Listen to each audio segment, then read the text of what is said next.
أعوذ بالله من الشيطان الرجيم. بسم الله الرحمن الرحيم. الرحمن علم القرآن خلق الإنسان علمه البيان. الشمس والقمر بحسبان والنجم والشجر يسجدان. والسماء رفعها ووضع الميزان ألا تطغوا في الميزان وأقيموا الوزن بالقسط ولا تخسروا الميزان. والأرض وضعها للأنام فيها فاكهة والنخل ذات الأكمام والحب ذو العصف والريحان. فبأي آلاء ربكما تكذبان؟ خلق الإنسان من صلصال كالفخار وخلق الجان من مارج من نار. فبأي آلاء ربكما تكذبان؟ رب المشرقين ورب المغربين. فبأي آلاء ربكما تكذبان؟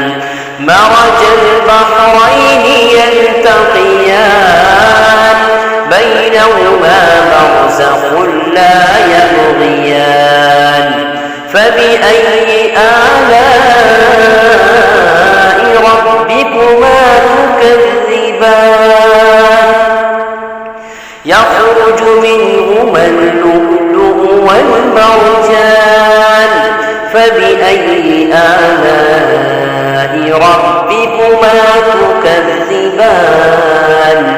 وله الجوار المنشآت في البحر كالأعلام.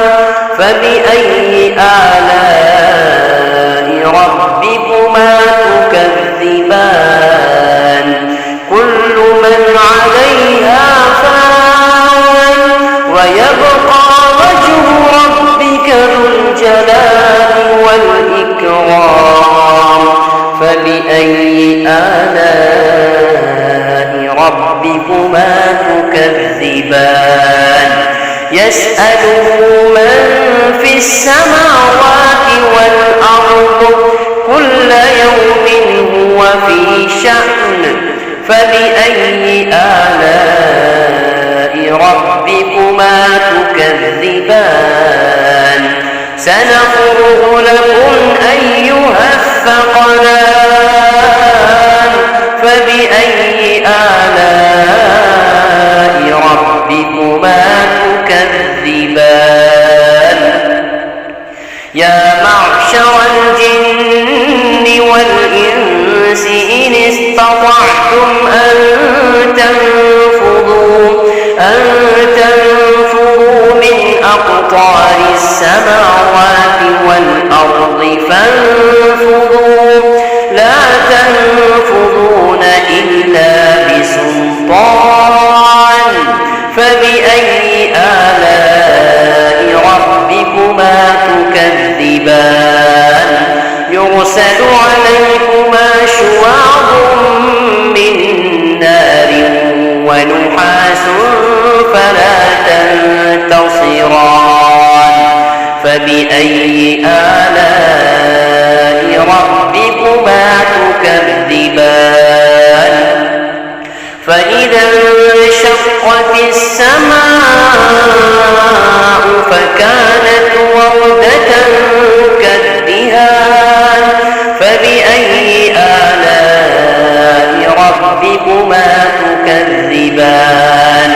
فيوم يومئذ لا يسأل عن ذنبه إنس ولا جان فبأي آلاء ربكما تكذبان يعرف المجرمون بسيماهم فيؤخذ بالنواصي والأقدام فبأي آلاء ربكما تكذبان هذه جهنم التي يكذب بها المجرمون يطوفون بينها وبين حميم آن فبأي آلاء ربكما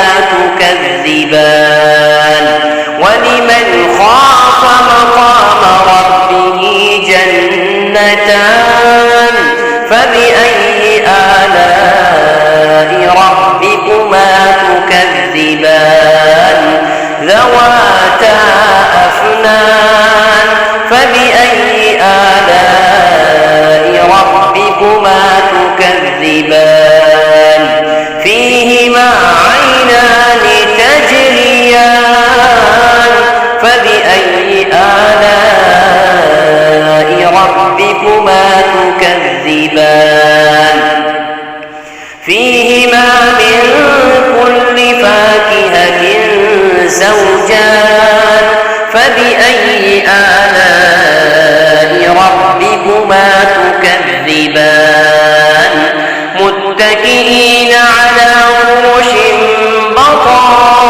بطائرها من استبرق وجنى الجنتين دان فبأي آلاء ربكما تكذبان فيهن قاصرات الطرف لم يطمثهن إنس قبلهم ولا جان فبأي آلاء ربكما تكذبان كأنهن الياقوت والمرجان فبأي آلاء ربكما تكذبان هل جزاء الإحسان إلا الإحسان فبأي آلاء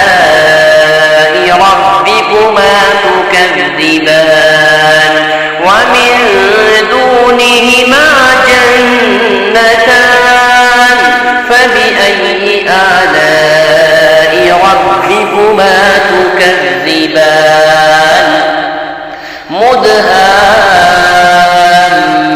مدهامتان فبأي آلاء ربكما تكذبان فيهما عينان نضاختان فبأي آلاء ربكما تكذبان فيهما فاكهة ونخل ورمان فبأي آلاء ربكما تكذبان فيهن خيرات حسان فبأي آلاء ربكما تكذبان حور مقصورات في الخيام فبأي آلاء